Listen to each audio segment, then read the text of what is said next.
hands are pushing and pressing in upon you.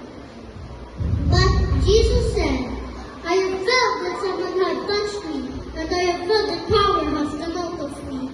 When the woman realized that Jesus had felt that she had touched him, she came forward, trembling, falling down before him. She explained to the presence of all the people why she had touched him and how she got healed immediately. Jesus said, Daughter, your faith has saved you. Go in peace. The moral lesson of the story is, when you have